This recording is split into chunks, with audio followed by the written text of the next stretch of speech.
Hi, and welcome back. Hopefully you enjoyed the introduction. Hopefully it showed you a little bit about what it is that we're trying to achieve there and how we're going to achieve it. In this video, I really want to dive a little bit more into the topics. So it's not a hugely long video, but we want to look at the contents that we're going to go through. So when I sat down and was really putting together the three elements, the startup strategy, the sales and business development, the digital marketing parts of the course, I said to myself, if there's a subtopic in here that's not necessary, that I can't say why it's important, then it shouldn't be in there. And so what it made me do is really focus down and say, within each of these subtopics, why is this important? And I really want you to read through so that when you're going through the course, if there's a time when you ask yourself, why is this important? At least you can have a look here.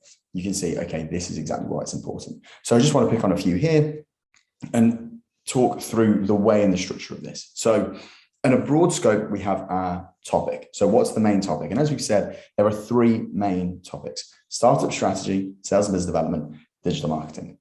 Within each of those topics, we have subtopics. So we have lean startup design thinking, for example, within startup strategy, and then within sales and business development, the sales methodology, the business etiquette, the presentation skills that we want to build, and then digital marketing all the way from traditional versus digital marketing, all the way through to social media marketing. So within this, we want to see why are they actually important. So lean startup, for example, is mandatory reading for any entrepreneur. That's what a lot of books you'll read will say, a lot of websites, and a lot of entrepreneurs out there will say how important and how instrumental this book was in helping them understand how they could essentially take their idea from 0 to 1.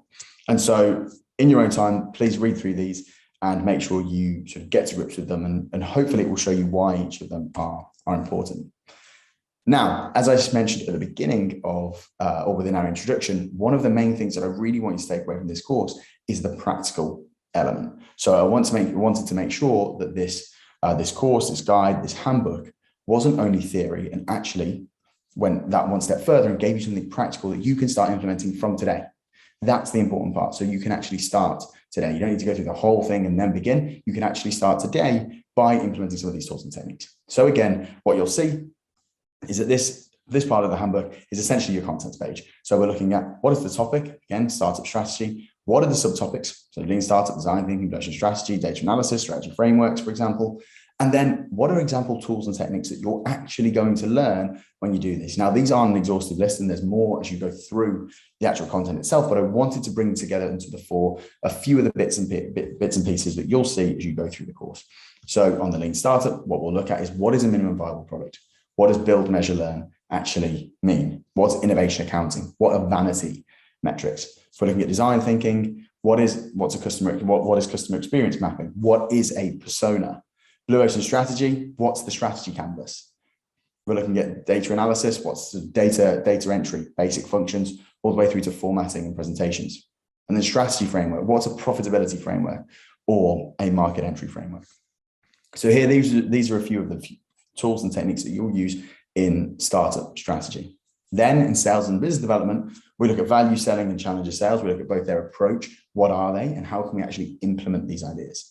Then in terms of business etiquette, we look at networking. So LinkedIn, how can we build a good LinkedIn page? How can we make it look stellar? How can we use it to leverage our network and build our network?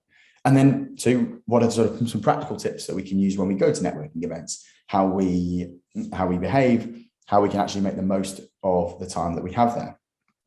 Then looking at things like email etiquette, how we actually write a professional email. And then, as mentioned in the introduction, talking about software tools such as Rebum. Then obviously, in terms of the presentation skills, that is very much focused on PowerPoint. So PowerPoint building, how we can use shapes. And what I'd encourage you to do is, as you're going through this, look at all the different shapes that I've used in here. And you can pretty much count them on one hand. You've got circles, you've got squares, triangles, tables, rectangles, those sorts of things, put them together, and you can actually make something that perhaps isn't that sophisticated look a little bit more sophisticated. And then the pyramid principle. So definition and approach, and how we can actually use that and connect it to a PowerPoint presentation.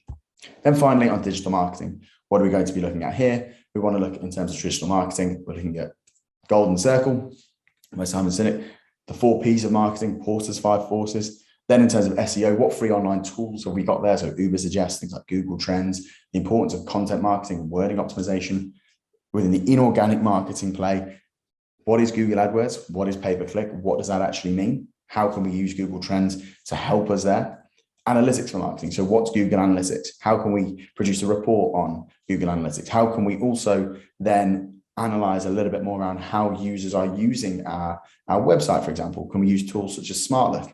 And then on the social media side, what's valuable content versus a call to action? What are other organic techniques that we can use in order to build our social media following? And how can we use things such as Canva and Linktree, which are other software tools, to help us develop that professional image? Now, I'm hoping that throughout that, there were a lot of words and a lot of topics and tools that you didn't understand, because hopefully that means that I can teach you something in there. And even if you did, hopefully there's still something in there that will help you reach that next level. So with that, that's the content that we'll be looking at throughout. And the first thing that we'll dive into is the startup strategy, and the first of which is the lean startup. So we'll see you in that video next.